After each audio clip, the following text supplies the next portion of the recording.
Good morning, good afternoon to everyone, and welcome to this cloud coaching session. Today is all about Autonomous JSON Database and the database API for MongoDB. I am Violeta. I have with me Roger, who will be your presenter for this session.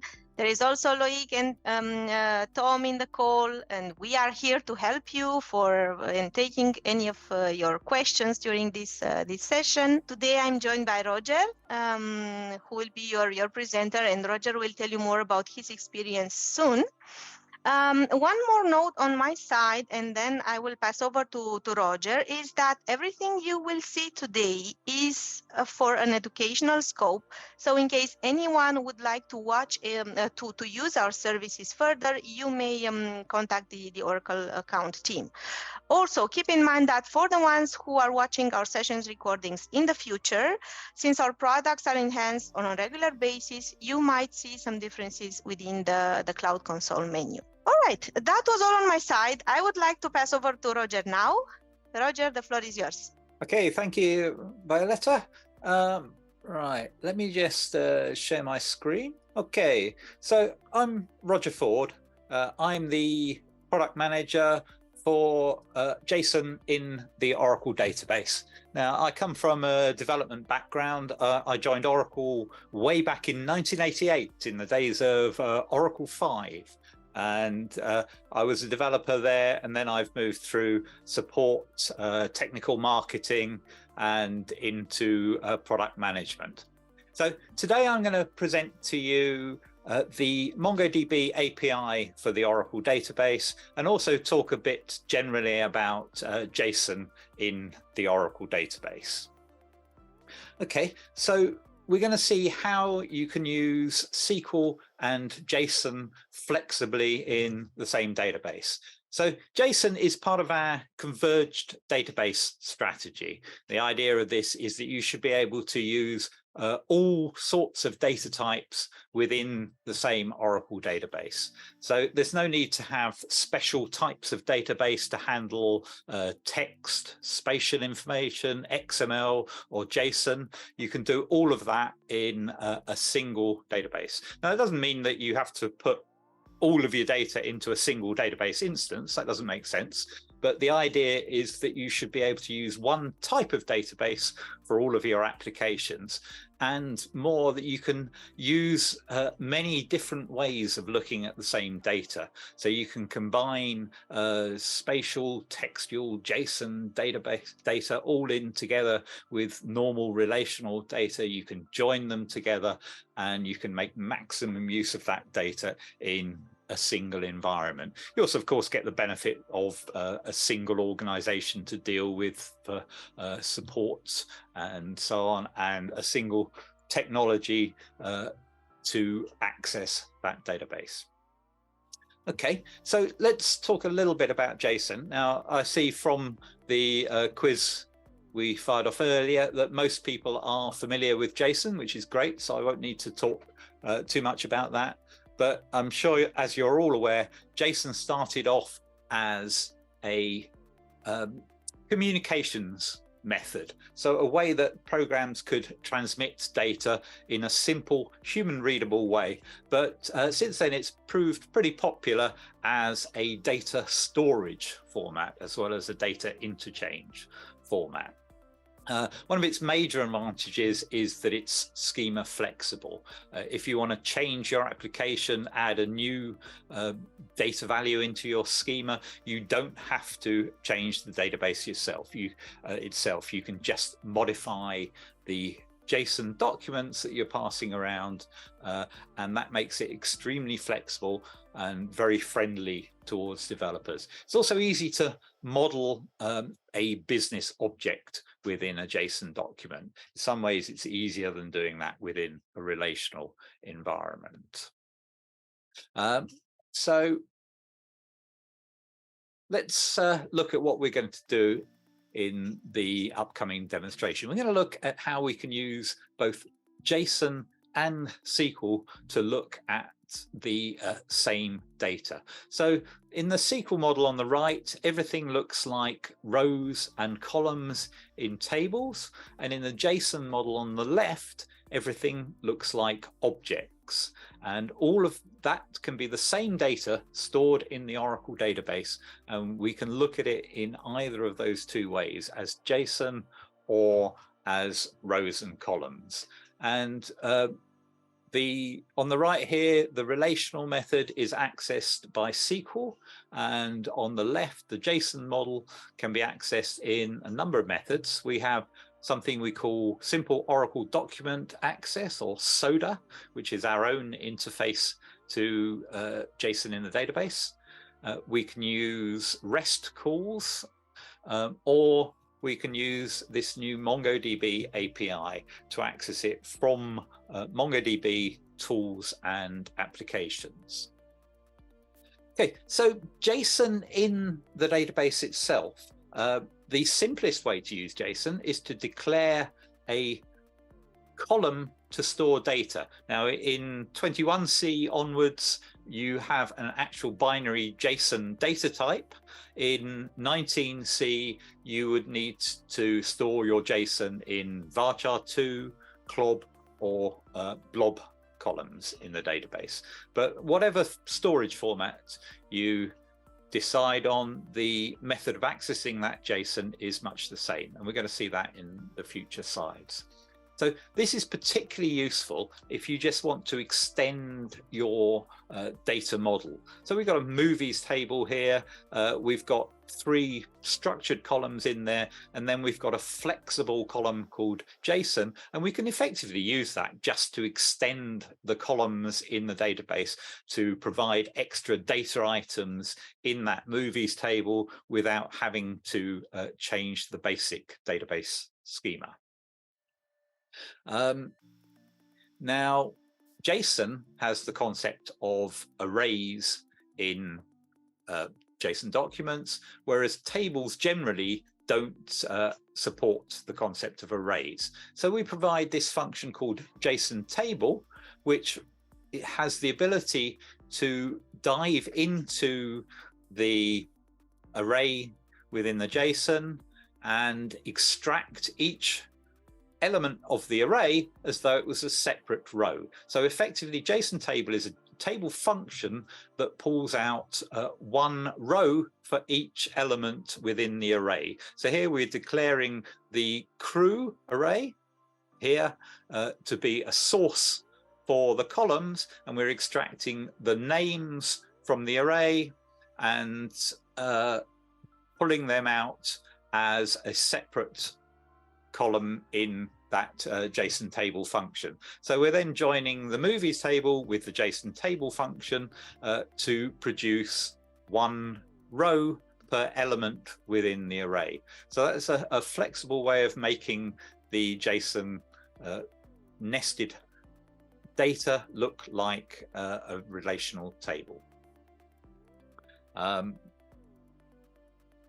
Okay, so JSON generation, we just saw how we can make the JSON look like a relational table. Here's how we can go the other way around. We can take some relational data. Here we've got customers who rent or watch movies. So it's a many-to-many relationship between customers and movies.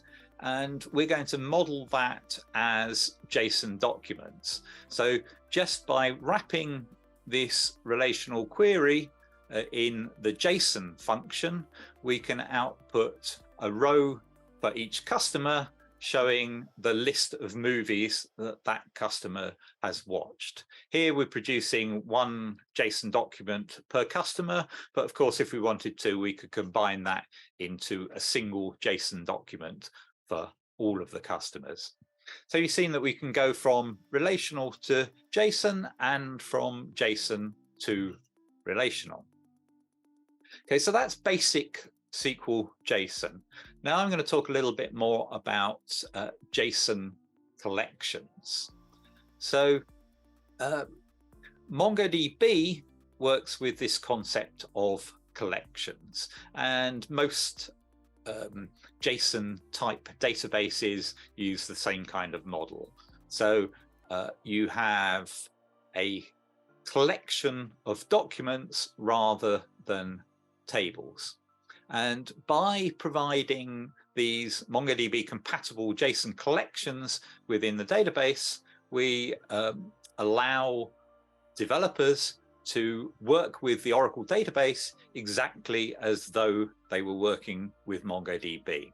So that makes it really easy to migrate your data from MongoDB to Oracle and to use those popular developer skills to work with JSON within the Oracle database.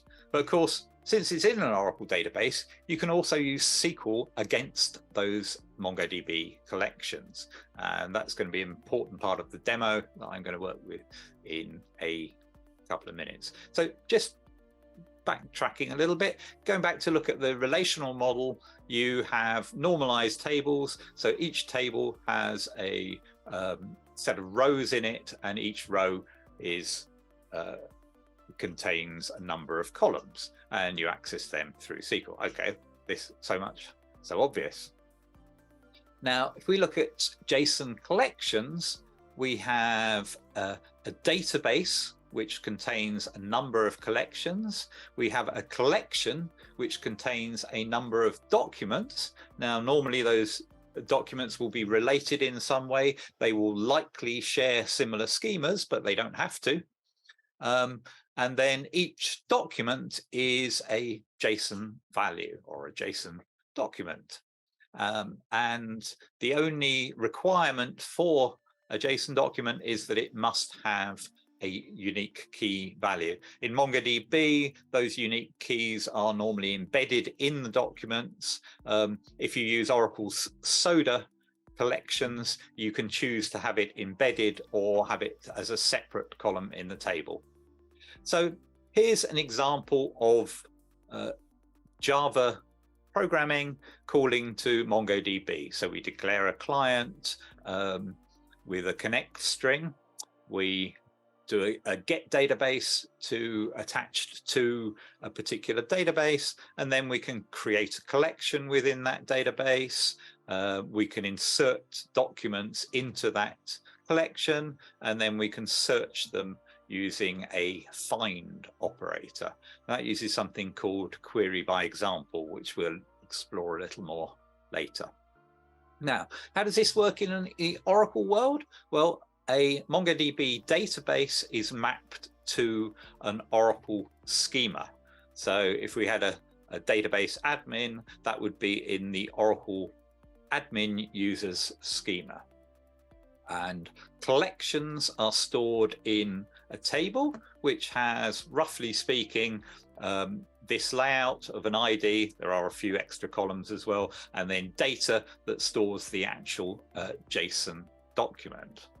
And then within that, a document is stored as a row in the table, and a query is mapped into a SQL query, and then we can run SQL to implement this MongoDB find operation.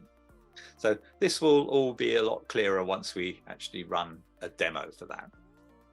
Now, we've said that these are all, the JSON is stored in collections, but you can always use SQL against those collections as well. So your normal developer doesn't need to know any SQL, but if you want to do advanced analytic queries against that data, then you can use SQL as well.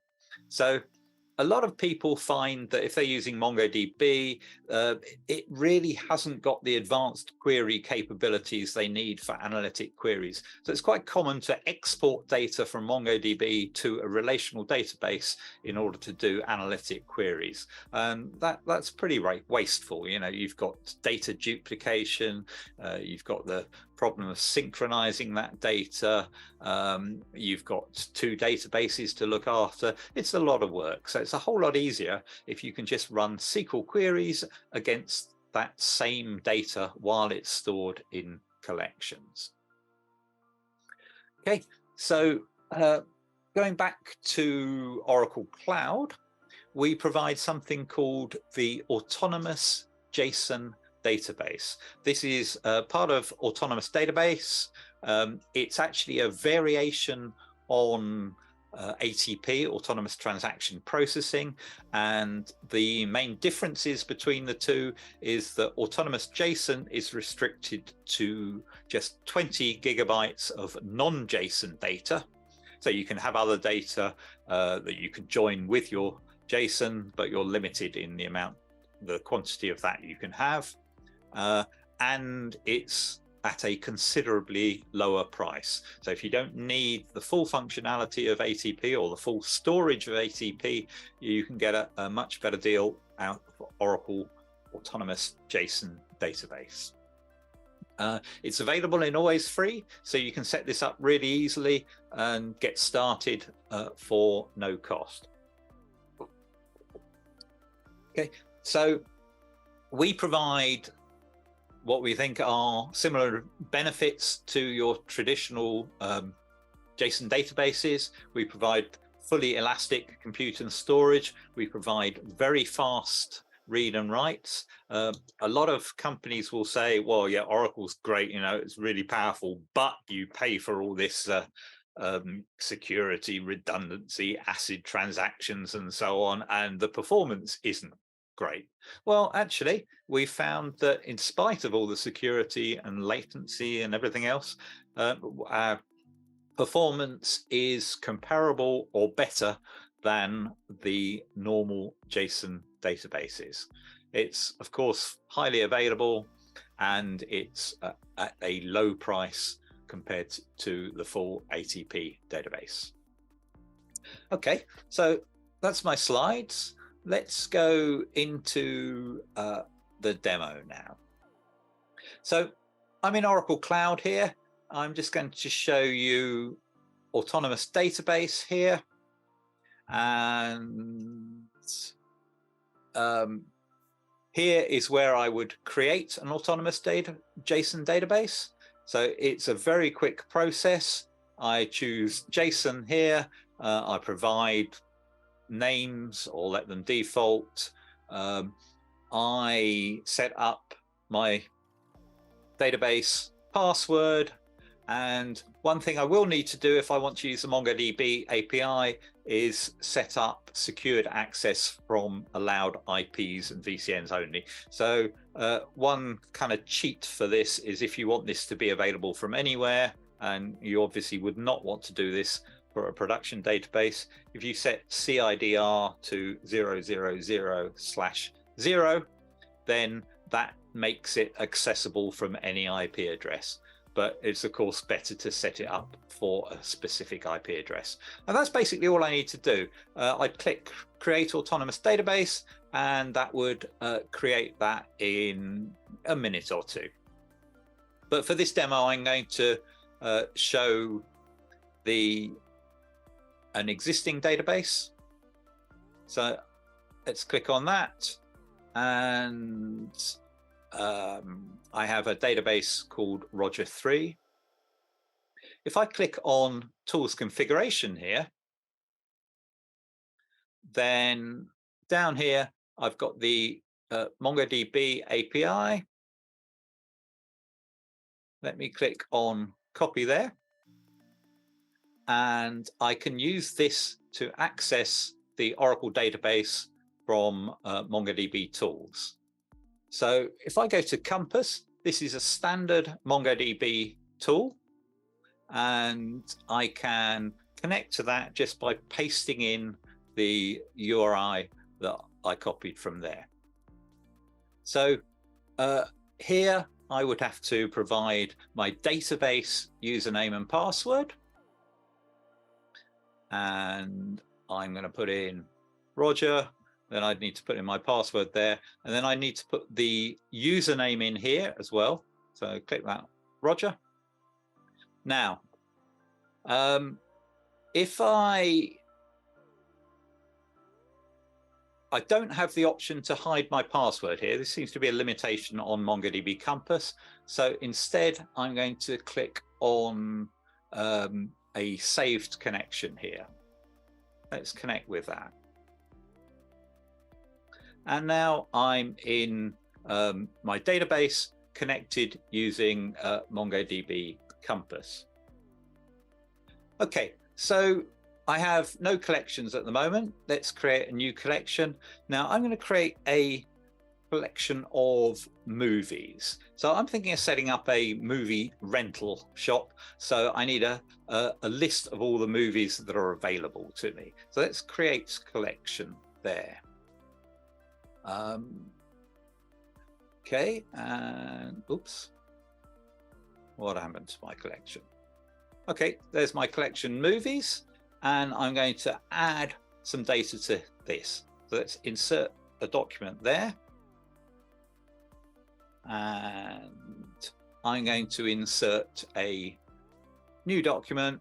So this is a movie I'm thinking of making myself, and it's a romantic comedy called Love Everywhere. I don't think anyone's done anything like this before, so let's create that as a potential movie. And we're going to insert a second document. This is a slightly different one. This is going to be an action movie with Arnold Schwarzenegger and Tom Cruise in there. So let's insert that. And you notice this one's got a slightly different shape to the previous one. The beauty of JSON, of course, is that you're not restricted to a single schema. You're flexible and you can add data. So this has an array of genres instead of a single genre there. It has a cast that the previous one didn't have as well. Okay, so much so good. I'm using MongoDB Compass to connect to the Oracle database. Now I can go back to Oracle and I can click on database actions. And if I go to JSON here, then I can see that I have a movies collection here. So let's do a search against that movie, and there are my two documents. Now, before I go any further with this, I just wanted to check whether there are any questions so far. Like, do we have any questions in the chat? Not right now. They have been answered so far. Okay, good. Right, so here's my two documents that I've pulled out of the Oracle database that I inserted with MongoDB Compass, and I'm looking at them using our JSON facilities. Let's go in and edit one of those documents. So I click on the edit button, and I've got a problem with Tom Cruise. Apparently he's busy on other projects, so he's not going to be busy he's not going to be available this year. So let's set the year to 2025 instead. So I've updated that document. Let's go back to Compass and do a query against that. So we'll search for year 2025. And now we can see that. So we inserted the document using Compass, we edited it using Oracle, and we've queried it using Compass again. Okay, great. So let's go. Sorry, wait a minute. Oh, yes, let's do that same search. So just the same thing, a search for year 2025. This is what we call a query by example. So it's the same thing in Compass and Oracle. You just put in a JSON fragment and it will show you all the documents that match that fragment. Okay, so we got two documents in there. There's not much of a database at the moment. So I'm going to load a bunch more documents, and for that I'm going to use another Mongo tool, Mongo import, and again I just provide the URL to the Oracle database. So in this case I'm able to hide my password using an environment variable, and I just tell it that to load this file of JSON documents called movie.json, and that's just a standard file of one JSON document per line, like you might export from some other database. And that's now loaded 3,800 more documents into my movie table. So if I go back to Oracle and change that to 1970, then we can see, yep, there's now a whole load of documents in there. I can run the same thing from Mongo. And get all of those documents out from there as well. Okay, so we're going to look at the SQL view of this data in a moment, but just before I do that, let me create another collection. We've got movies that we're going to rent. We might want to sell people snacks to eat with the movies as well. So, oops, does that want to? Yeah. So we're going to call the collection snacks. Then we've got a choice of checking this MongoDB compatible box. And the main difference here is whether or not we have an embedded ID field. MongoDB requires that an ID is available within the JSON document itself, whereas if it was just an Oracle Soda collection, then we could store that ID in a separate column. But I'm going to check MongoDB compatible and create that collection. So we now got two collections. Let's put a couple of documents in there. So we, oops, what I'm there. We might want to sell some popcorn. We're looking at cinema prices here, $12 for a medium popcorn. Let's create that. And another one would be, let's see, snack 2, a large soda at $10. So now we've got two collections here, movies and snacks. Movies has 3,802 documents, snacks has just 2 documents in. Right, so far so good. The interesting stuff comes when we swap from the JSON view of the data to the SQL view. So this is SQL Developer Web. If you're used to Oracle Cloud on the database, you're no doubt completely familiar with this. Now, if we look on the left-hand side, we can see that we have 2 tables, and those correspond to the 2 collections that we created. So we can see what a collection in the JSON view is modeled by a table in the relational view. And you can see that the column list is the same for these 2 collections, even though they have wildly different data stored in them. And of course, that's because all the important stuff is stored in a JSON column, which is implemented as data in these tables. So let's have a look. If we do select count star from movies, then we'll find that there are, it's thinking about that. Yeah, there are 3,802 documents or rows in the table, and those correspond to the 3,802 documents. That was 2 movies that I added manually and 3,800 that we loaded using Mongo import. So we can see that one JSON document is implemented by one row in the table. So let's have a look at the contents of that. If I do a select star from movies, we can see various, my database seems to be a little slow at the moment. What's going on here? Okay, don't know why that's slow. So we can see various housekeeping columns created on, last modified, and so on. And then this data column. Now this is implemented as a binary JSON column. So SQL Developer Web does not list this out. It just shows that it's a blob. So if we want to actually view the JSON, we can use something called JSON serialize. And so I can look at the ID column and JSON serialize of the data blob.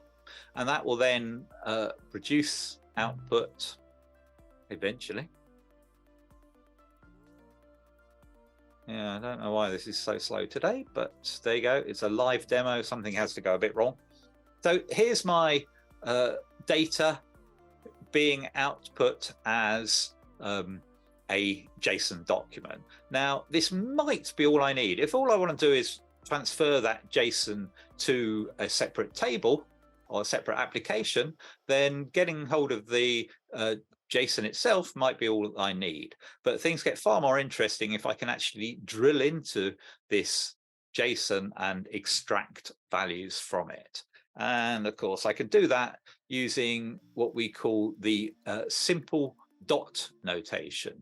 So here I'm setting a table alias M for the movies table, and then I can say m.id, that's a normal column, then m.data, data is my JSON column, .title to extract the title data from this JSON, and m.data.year to get the year out of that. So these are being extracted from the JSON and then treated as though they were ordinary relational columns. And because we're treating them as columns, we can use them in a select clause, in a where clause. So we could say m.data.year greater than 1970, and we can do order by m.data.year as well. And if I could type, and let's do it with a descend on there. Okay, so that's now going to fetch all of my movies back, where the year is greater than 1970. Eventually. It doesn't usually take this long. It's usually instant, but there you go. Live demos for you. Okay, so as I say, these are being treated exactly as though they are relational columns. Now, since we're looking at SQL, we can do other things. We can, for example, create a constraint on that data. So let's add a constraint saying that JSON must have a title. So I'm using a new operator we haven't looked at yet called JSON exists, which is a binary operator saying that in this case, the data column must have a title value at the top level. Okay, so we'll run that. And then I'm going to go, okay, so table altered. Let's go back to Mongo Compass and add a new document there. Just select all that and add a document for Zombie Apocalypse year 2023. So we'll try and insert that. Oh, no, it's failed the constraint, must have title violated. So we didn't put in a title in this document. So this is being returned by Compass, but it's an Oracle error message saying that the constraint is violated. So we fed that back to Compass as though it was a MongoDB error message, and Compass has reported that for us. So let's change name to title, and if I change name to title and insert that, and still doesn't like it. There you go. It worked. I don't have a title. So otherwise that would have gone in with title misspelled. So now that shows that you can use constraints to limit the way that documents are put in. So you can force schema validation on your JSON using that. Okay, so let's have a look at a slightly more complex query. And this time we're going to select ID, title, year, and cast for the movie The Blues Brothers. Now, one thing you'll notice with the output of this is that cast is an array. And since this is just a normal select of one row per data. There's no obvious way to deal with that in a relational fashion, so we just return it as a JSON array. But if I want that to expand that JSON array, then I can use a JSON table. So here's a similar query, but this time we are using JSON table to expand the cast array. So for each member of the cast array, I want to extract the array element as cast member and return that as part of the JSON table function, which is then joined with the rows from the other table. So this is going to come back with one row per cast member in the output. So there we go. There's one cast member per row of the output. And yeah, what a list of cast members that is. Amazing film. Okay, so let's try an analytic query. So we will work out the sum of the takings for each set of movies created in a year. So we're going to do a group by year and extract the total takings for all the movies in that year where the data.gross is not null. Okay, let's run that. And okay, so we've got years here. See, 2020, that was COVID year, so hardly any movies made, takings very low. And then we can see, okay, lots of numbers here. Not that easy to visualize in this format. So let's create a chart of that data.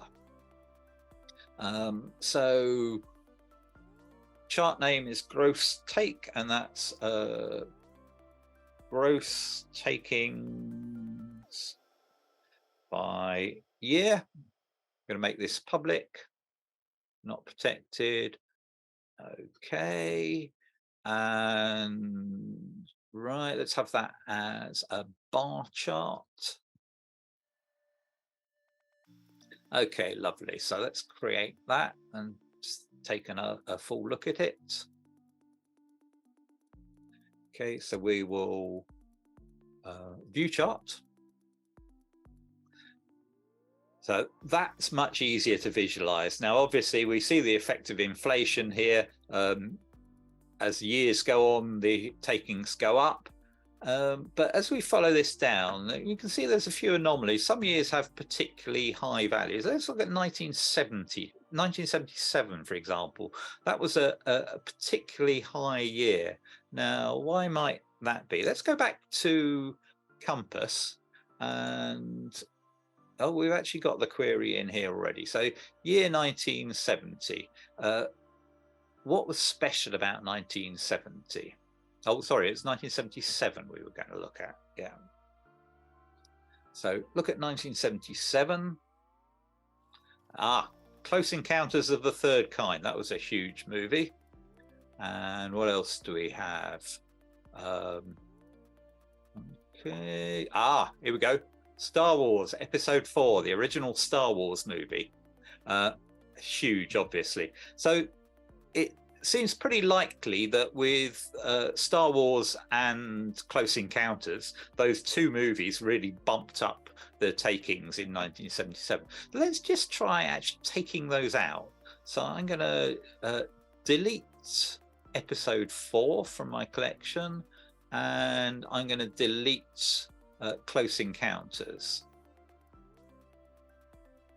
Right, now let's go back to my graph, and I'm going to refresh this graph. And there we go. We saw that 1977 dropped down, and without those two movies, then 1977 was a perfectly normal year that fits neatly onto the overall curve. So there we go. We've used Mongo Compass to update JSON data in the Oracle database, and then we've run analytic queries using the power of the Oracle database. Okay, this is a simple example.